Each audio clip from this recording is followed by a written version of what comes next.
節目開始前，邀請你加入成為會員，支持我哋，使我哋嘅事工更往前。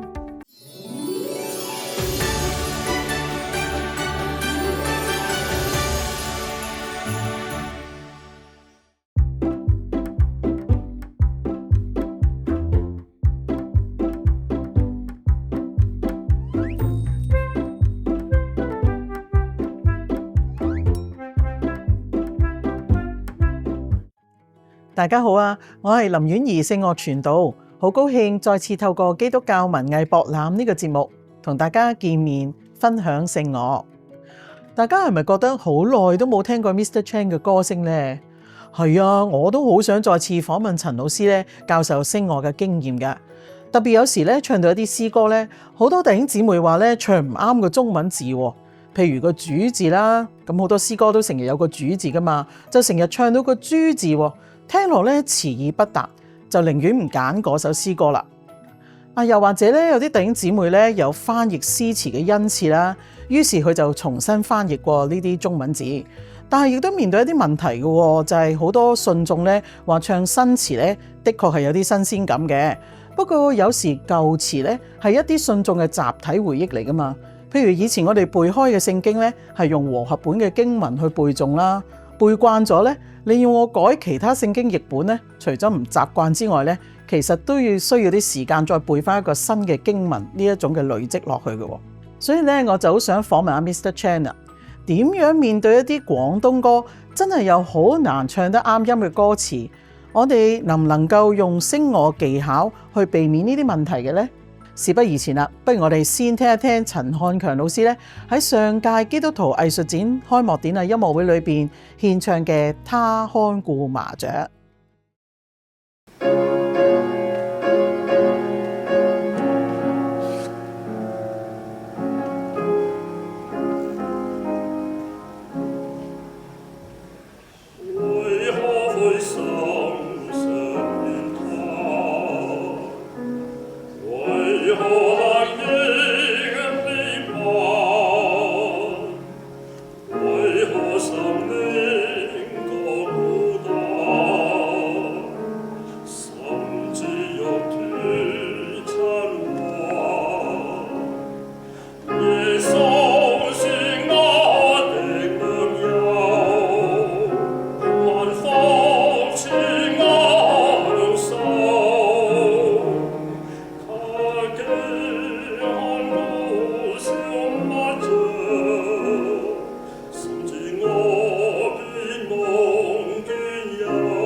我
聽完 Mr. Chan 唱歌呢，有機會訪問下佢教唱歌嘅心得喎。嗱，我哋就嚟聽下佢嘅分享啊。Mr. Chan 你好啊，好開心咧又再次聽到你唱歌喎。咁咧今日嗰首詩歌咧叫《他看顧麻雀》啦。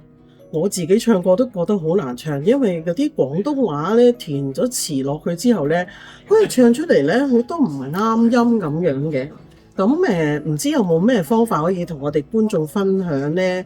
點樣唱到佢係真係唔啱音嘅，都變成聽落好啱音嘅咧？呢樣嘢咧好得意。你問我咧嚇，就係當你嗰個唱歌嗰個技能，即係個技巧越高嘅時候咧，你唱呢啲咁嘅音咧，可能就翻轉頭咧就容易好多。即係你問我呢個就係呢個我個人嘅感受。咁你話你講呢樣嘢係真嘅，因為尤其是咧廣東話唱聖詩咧，係有時個音係會走一走。如果唔係就有啲唔係幾好聽嘅音咁變咗。係。我好感謝我嘅天父，因為活到我呢個年紀，我都仍然可以企出嚟去歌頌神嘅咁美麗嘅詩歌，榮耀神，亦都大家都咁享受我唱歌咧，我就覺得即係呢個係只有冇第二句，只有感恩兩個字。另外一樣嘢，即係感謝天父讓我有體力，點解會咁講咧？其實我哋唱藝術歌嘅人咧，我哋唱歌嘅時候真係似咩咧？似擔泥，係一個好用力嘅一個運動嚟嘅。咁亦都咧唱歌點解話唱歌係好咧？嗱，你諗下一首歌又要記歌詞啦，又要記伴奏啦，又要記點樣表達啦，又要有咁嘅體力啦，又要有語文喎，係真係一啲都唔簡單。所以有機會神俾你有可以唱歌，你就去唱啦。為何灰心常怨嘆？為何黑影彌漫？為何心靈覺孤單？甚至欲脫塵寰？耶穌是我的良友，萬福賜我享受。他既看顧小麻雀，深知我必蒙眷佑。他既看顧小麻雀，深知我必蒙眷佑。聽呢首他看顧麻雀嘅歌詞真係好感人啊！係嘅，人生不如意事十常八九，有時候咧面對困難哀傷，淨係用言語去安慰正在受苦中嘅人群咧，好似咧都變得冇乜效，甚至覺得好沉氣啊！但係假如透過唱詩歌、聽音樂呢個方式同媒介咧，反而我哋就好似聽見神向我哋說話，勸勉我哋，與我哋同行同在嘅感受啦。就好似聖經馬太福音10章29至31節嗰度講，兩個麻雀不是賣1分銀子麼？若是你們的父不許，一個也不能掉在地上。就是你們的頭髮也都被數過了，所以不要懼怕，你們比許多麻雀還貴重。係噶，各位連麻雀都顧念嘅天地主宰呢，就係我哋親愛嘅天父啦。咁好嘅詩歌唔再唱頌，真係有啲可惜喎。難怪呢，香港仲有唔少嘅有心人仍然堅持好歌一定要繼續唱，仲會為呢個聖樂嘅藝術寶藏努力耕耘同埋傳承落去嘅。咁好嘅詩歌究竟係點樣寫成嘅呢？原來咧喺1904年啊，就由一位叫做馬田山眉嘅師母咧，根據以上嘅經文撰寫咗他看顧麻雀啦。英文歌名咧叫做 His Eye is on the Sparrow 嘅歌詞，再交俾一個作曲家叫做 Charles Gabriel 去譜曲嘅。咁1904年咧，呢一對夫婦咧係牧師師母嚟嘅，叫做馬田牧師同埋馬田師母啦。喺紐約當時有一個奮興會啊，所以師母咧就跟隨咗丈夫喺紐約主領咗呢個奮興會啦。咁就有人話俾師母聽，有一對曾經任教會執事嘅老年夫婦咧，如今嗰位妻子咧就患上咗絕症，臥病在床。咁希望牧師師母咧就能夠抽時間去探訪佢哋啦。呢位老年嘅教會執事咧，一直好熱心投入教會同社區嘅服務工作㗎，亦都經常為阿馬田牧師同師母嘅事工代禱嘅。咁所以佢哋都好有感動，要去探望呢一對年老嘅夫婦啦，俾一啲安慰佢哋嘅。咁師母咧就以為睇到將會係一個好昏暗、被死亡氣息籠罩嘅屋企啦，但係點知咧佢走進屋裏邊咧，就好出乎意外咧，竟然洋溢住歡笑聲同埋充滿生命活力嘅。佢眼前嘅老年人咧，雖然身患重病，面色蒼白，但係眼神咧都冇流露出幽怨之色，反而咧從佢嘅微笑當中咧，師母就感受到滿有盼望同喜樂嘅生命啦。於是咧，呢位師母就好好奇咁問呢一位婦人咯，佢話：咁你而家患咗癌症啦，咁痛苦，點解仲有咁歡樂嘅心情㗎？咁呢位年長嘅婦人咧，就用手指向窗外啦。師母就望下外面嘅景色啦，淨係見到樹木、野花同埋兩三隻喺草地上嘅麻雀啫嘛，根本都睇唔到啲乜嘢，無法喺當中揾到答案。於是就好困惑咁樣問呢一位嘅老太太啦。老太太就對師母講啦：其實係麻雀啊。當想到天父看顧小麻雀嘅時候咧，佢就深信天父都一樣咁看顧佢，佢就得到安慰同埋振奮嘅心啦。師母好明白原來係咁旺盛嘅靈命使呢位抗癌勇士咧忘卻咗肉身嘅痛苦。馬田師母就帶住呢幾句說話離開，但佢嘅身心靈咧就受到激勵，佢唔再覺得咧因為奮興會嘅工作同牧師覺得繁忙工作嘅壓力，心靈咧得到完全嘅釋放啊！嗱，本來牧師師母咧就去 New York 領奮興會噶嘛，根本就冇諗過咧自己因為呢位婦人流露出嚟嘅豐盛生命咧，自己首先得到復興。於是咧佢就根據路加福音12章6節同埋馬太福音10章29節嘅經文咧，寫低咗呢首他看顧麻雀嘅歌詞啦，然後咧就寄俾 Charles Gabriel 去譜樂曲啦。咁咧就係為希望更多生活喺孤單而具戰兢嘅人咧，從中得到安慰嘅，同埋學習凡事都仰望天上嘅父親。朋友，你哋不比麻雀貴重咩？天父既看顧小麻雀，佢亦都一定會眷顧你嘅。你願意返到父親懷中得享安穩，過着必蒙眷佑嘅日子嗎？原來咧，他看顧麻雀仲有啲故事嘅。嗱，呢一首歌咧喺初期咧時時都用嚟咧做獨唱曲嘅。喺40年代啊，連荷里活嘅歌星咧都唱呢一首歌，因為覺得呢首歌嘅旋律咧好優美、好婉轉啊，能夠帶俾咧不少人極大嘅安慰同鼓勵嘅。所以咧，請記得喺我哋心靈疲乏，甚至掉進人生低谷嘅時候咧，唔好憂慮，亦都唔好放棄，因為嗰位看顧麻雀嘅天父一定會垂顧我哋嘅。的確係嘅，喺禱告生活中發現自己時時失敗嘅地方，就會缺少咗恆心啦。我哋開始為某件事祈求啊，祈禱咗一日、一個星期、一個月，如果一無所得呢，我哋就會覺得好灰心啦，因為都冇希望啦。於是喺禱告中呢，亦都唔會再提起呢啲事件。由於是慢慢形成咧有始無終嘅習慣啊，所以咧灰心會生失望，失望又會生不信，不信咧又會生出失敗啦。因此咧，聽聖詩嘅重要性咧就喺呢度咯，讓神向我哋說話，勸勉我哋，親自安慰我哋。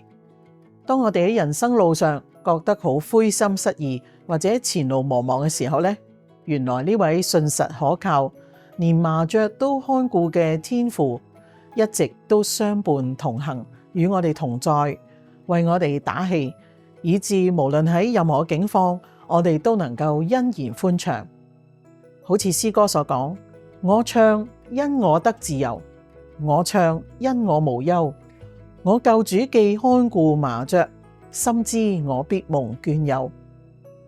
咁能夠安慰人心，堅固我哋信仰，對神繼續信靠，呢首詩歌值得我哋再聽一次。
此人命在心頭，我望人猜他走，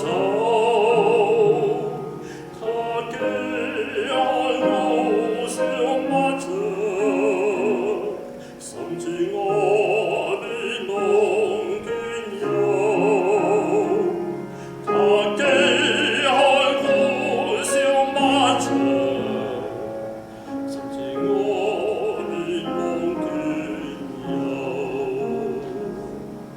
我曾因愛得自由，我曾因愛無憂，我給主嘅看顧萬場，甚至我連夢見有。